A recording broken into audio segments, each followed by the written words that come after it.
Civil rights, the angry message and lasting legacy of Malcolm X. I'm Jane Pauley, and this is Time and Again.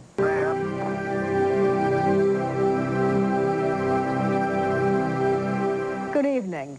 Malcolm X was one of the most powerful, charismatic advocates for racial justice the world has ever seen. A master at articulating the rage American blacks felt, but often would not express themselves. Assassinated on February 21st, 1965, Malcolm X began his life in 1925 as Malcolm Little in Omaha, Nebraska. As a child, Malcolm saw his family harassed by the Ku Klux Klan, his house burned down, his father murdered, and his mother institutionalized. Young Malcolm drifted from Michigan to Iowa to Boston and New York, where as a teenager he took up bootlegging liquor and dealing drugs. In 1946, he was sentenced to 10 years on burglary charges. In prison, transformed by the teachings of Elijah Muhammad, Malcolm Little became Malcolm X, black Muslim. Soon the world would know his name. In 1995, on the 30th anniversary of his death, NBC News spoke to some of the people who knew Malcolm X best. Malcolm X, eyes glowing, passion flowing, and the capacity to use words like weapons. Negroes get drunk because they see white people get drunk. They smoke cigarettes because they see white people smoke cigarettes. They commit fornication and adultery because when they turn on the television, all they see is a white man committing fornication and adultery. I guess I first met Malcolm in '60. I was astounded, not at what he said, but at the fact that he dared say it, because I knew from experience that that kind of talk could get somebody killed pretty quickly. Who taught you to hate your own kind? Who taught you to hate the race that you belong to? No, before you come asking Mr. Muhammad, does he teach hate, you should ask yourself, who taught you to hate being what God gave you? In my book, I call him the witness for the prosecution for black America. He understood that that anger first had to be surfaced and then turned into a creative force. He was teaching reclamation, get back what slavery and colonialism and oppression has taken away from you. Be a man. That's right. Earn what you need for your own family. Then your family respects you. They are proud to say, that's my father. Malcolm was involved in an ongoing love affair with black Americans in particular, and Africans anywhere in the diaspora. We're not Americans. We are people who formerly were Africans who were kidnapped and brought to America. Let us remember that we are not brutalized because we're Baptists. We're not brutalized because we're Muslims. We're brutalized because we are black people in America. From his parole in 1952 to his death in 1965, Malcolm X was on a journey from the depths of anger to the threshold of a new vision of racial harmony. Along the way, he spoke out, often lashed out, saying things blacks felt but dared not say. Malcolm X attacked not only the racism of whites, but the submissiveness and self-hatred of blacks. One of the reasons that it is bad for us to continue to just refer to ourselves as so-called Negro, that's negative. When we say so-called Negro, that's pointing out what we aren't, but it isn't telling us what we are. We are African, and we happen to be in America. We're not Americans.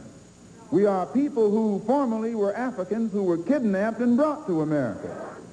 Our forefathers weren't the Pilgrims. We didn't land on Plymouth Rock. The rock was landed on us.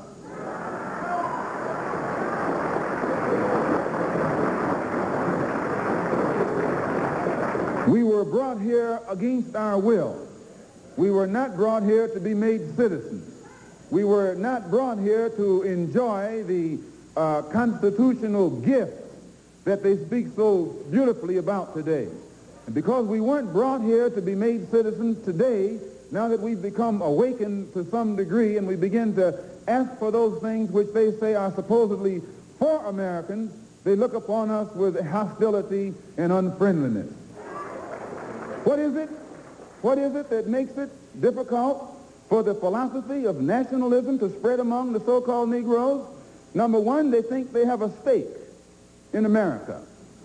They think they have an investment in this country, which we do. We invested 310 years of slave labor, 310 years, every day of which your and my mother and father worked for nothing. Not 8 hours a day. There was no union in that day. They worked from sun up until sundown, from can't see in the morning until can't see at night. They never had a day off. And on Sunday, they were allowed to sit down and sing about when they died, they wouldn't be slaves no more. When they died, they wouldn't be slaves no more. They'd go up in the sky, and every day would be Sunday. That's a shame. And it is that 310 years of slave labor that went in, that was my and your contribution into this particular economy and political system. It's like taking a horse, putting him in a cage, tying him up, and putting another horse on the outside, and then tell everybody the horse that's in the cage can't run as fast as the one on the outside. And this is what you have done to the American Negro. You have brought us here and stripped us of everything we once had. You've stripped us of our culture. You've stripped us of our language. You've stripped us of our God, our religion, our background. You've cut off our roots, all ties that we once had with our own kind in the East. And after stripping us of our roots and destroying us as a people, making us become dead as a people, mentally and otherwise, then you point the finger of scorn at us and tell the world that we're not ready for freedom, that we're not qualified for freedom.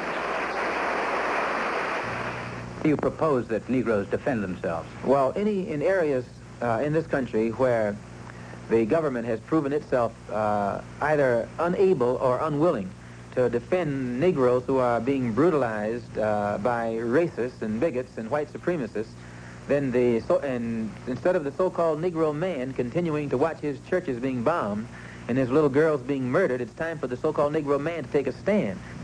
My advice to the black man in this country is, especially in those areas, to purchase a rifle, purchase a shotgun, seek peace, obey the law, be upright. But at any time anyone from here on in tries to knock down his door, then the so-called Negro should be within his right to defend himself. The desegregation decisions and other type of legislation and Supreme Court decisions depends upon changing the white man's mind. The Honorable Elijah Muhammad teaches us that our own mind has to be changed. We have to change our mind about ourselves. In what way? Well, so he teaches us the importance of moral reformation, a knowledge of self. And for instance, the average so-called Negro, he doesn't think that he can go into business and provide jobs for himself. And because of this, he thinks that he can only get a job from the white man, or he can only get clothes from the white man, or he can only get food from the white man. And we who follow the Honorable Elijah Muhammad are taught that the same thing that the white man has done for himself and his kind, if our people could if we could be cured of our slave mentality that was indoctrinated into us during slavery, we would realize that just as the white man can do these things for himself and his kind, we can get together in unity and harmony and do the same thing for ourselves and our kind. Muhammad makes it imperative that a black man who becomes a Muslim work. Right. Get off the welfare. Right. Get out of that compensation line. Right. Be a man. Right. Earn what you need for your own family. Right. Then your family respects you. Right. They are proud to say, that's my father. Right. She's proud to say, that's my husband. Yeah. Father means you're taking care of those children. Right. Just because you made them, that don't mean you're a father. Anybody can make a baby. Right. But anybody can't take care of it. Right. Anybody can go and get a woman, but anybody can't take care of a woman. Right. So husband means you are taking care of your wife. Right. Father means you are taking care of your children. Right. You are accepting the responsibilities of manhood. When we come back, Malcolm and Martin, contrasts and common ground between Malcolm X and Martin Luther King. It's time to get connected. Malcolm X and Martin Luther King were a study in contrasts. While King used the teachings of Christ and Gandhi to pursue racial equality and integration, Malcolm X preached black superiority and separatism, although he had begun to temper his views the year before he died. Martin Luther King's weapon was nonviolent resistance. Malcolm X believed in fighting back. History records that Martin Luther King and Malcolm X met just twice, brief, almost incidental encounters, scarcely long enough for a handshake and a photograph. Dr. King was the orator, bred in the rhythms of the Old Testament scripture and Old South spirituals. Malcolm X was the critic, a steely streeter who became a prison scholar. Big city jazz to Dr. King's country gospel. Malcolm X believed that spiritualism like Dr. King's was a holdover from slaveholders. The Honorable Elijah Muhammad teaches us that before we were kidnapped and brought here to America, that we were Muslims, that Islam was our religion, Allah was our God, and that was our culture. It was Christianity that actually gave us this inbred inferiority complex that you see existing in most of the so-called Negroes today. But Dr. King saw his Christianity as a faith African Americans rescued and uplifted. And if that is anything about this Christian faith that means anything to us, it says to us that lives can be changed. Jesus cries out, you must be born again, but he implies that you can be born again. And we must live by that, and we must believe it. While the two men lived, there were contrasts, but no real rivalry. The Nation of Islam was a small separatist sect that rejected the civil rights movement. Malcolm X derided Dr. King as a coward, but it was the apostle of love, not the prophet of self-defense, who walked into the teeth of police dogs and the snouts of fire hoses. Malcolm is memorialized today for making bigoted whites see him as a menace. In the 1960s, he said himself that Dr. King's march for integration was what most distressed racists. Express our desire not to mix with whites. They call us a hate group, and Martin Luther King is running around here telling Negroes to love all kinds of white people, and they stick dogs on Martin Luther King. Malcolm's strong assertion of the right of self-defense is painted boldly into his image today. And we can see that we're going to have to go to war against the racists in this country and make war against them ourselves in order to preserve our own peace and in order to preserve our own lives and our own property. And this is not advocating any kind of violence. This is being prepared to retaliate against those who are violent with us. And we think that this is the only language that the Ku Klux Klan and the White Citizens Council and the George Lincoln Rockwells and these other racists and extremists understand. But the Nation of Islam never sent cadres against the Klan, against lynch mobs or bigots who beat civil rights demonstrators. In the 1960s, Malcolm's rhetoric for the right of self-defense may have been misunderstood by his enemies. Today, it may be a myth among his admirers. When I say whatever is necessary, they should have the flexibility to do whatever is necessary to solve the problem.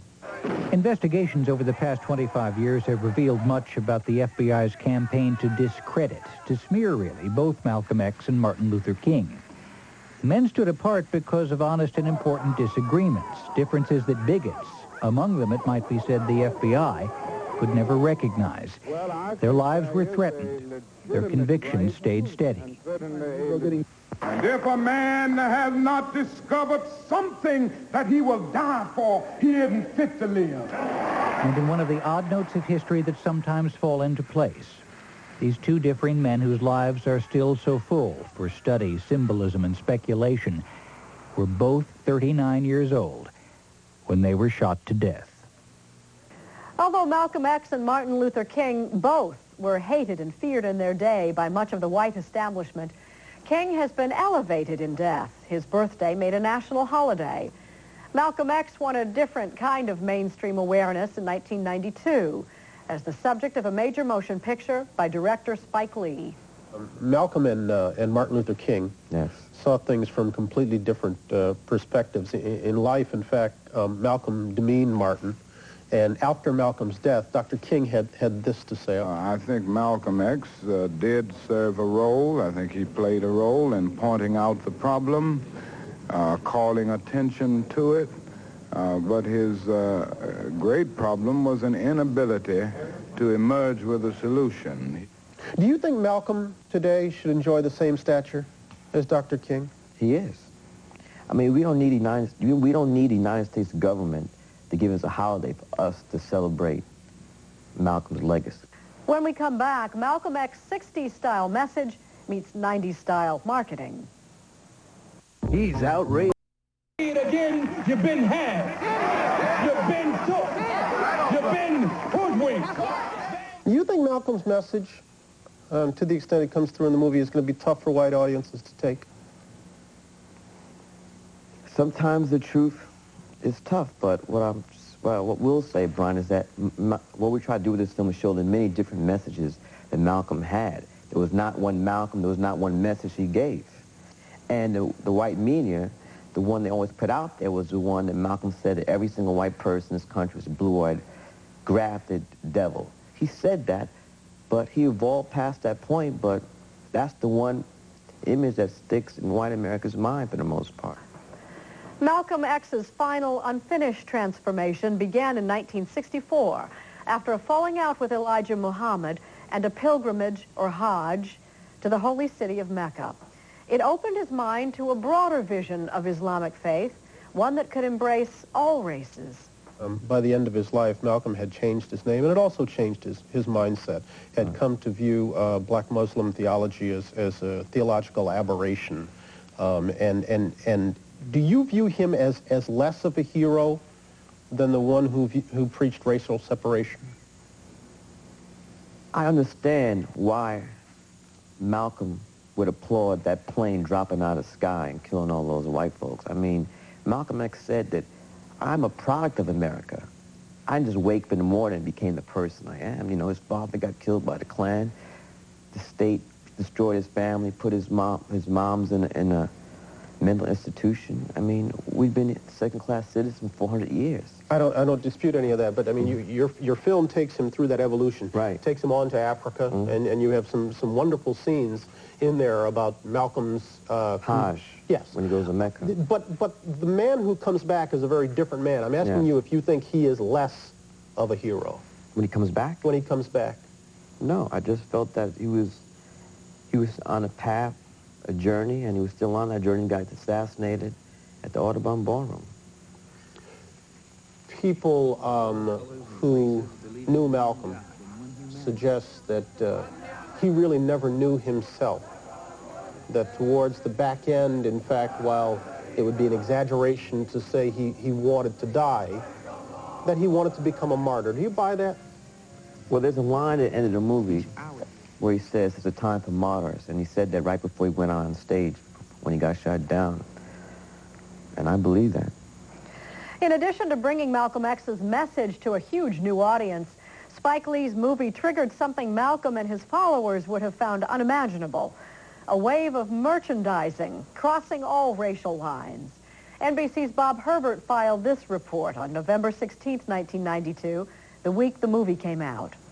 Malcolm X was passionate and controversial, and he scared the hell out of white people. Anybody who sticks a dog on us is a dog himself, and we'll get the four-legged dog as well as the two-legged dog. He always got plenty of attention, but it required the brashness and the merchandising genius of Spike Lee to take Malcolm mainstream. Malcolm X, the $34 million motion picture, opens across America this week. Malcolm is played by Academy Award winner Denzel Washington. We didn't land on Plymouth Rock. Plymouth Rock landed on us. The X in Malcolm X represented his bitter rejection of what he called his slave name. But now, thanks to Spike Lee, the X is much more of a fashion statement than a political statement. Black people died when the other man lied. Call it Malcolm Mania. The bold, revolutionary stance of Malcolm X has been co-opted by the cold reality of capitalism. The man who scorned racial integration has become a big crossover hit. Without recognizing the irony, consumers in all colors are buying X caps, X jackets, X sneakers, X jewelry, even X potato chips. Peter Bailey was a follower and a close friend of Malcolm X. He was at the Audubon Ballroom in Harlem when Malcolm was assassinated. Bailey was a pallbearer at the funeral. He still reveres Malcolm 27 years after his death. He is not bothered by the hype and commercialism surrounding the movie. I would much rather see young black kids, even if they don't know a thing about Malcolm X, to be walking around with X things, symbols, than to have Jordache, Coca-Cola, Nike, and all of those things are people who do really nothing for them except, help them be mindless, consumers. Bob Herbert, NBC News, New York.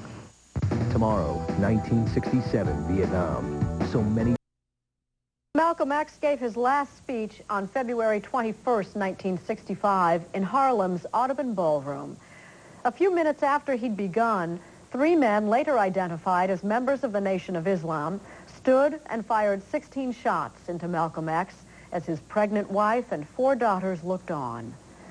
30 years later, biographer Michael Dyson spoke about Malcolm with NBC's Jack Ford.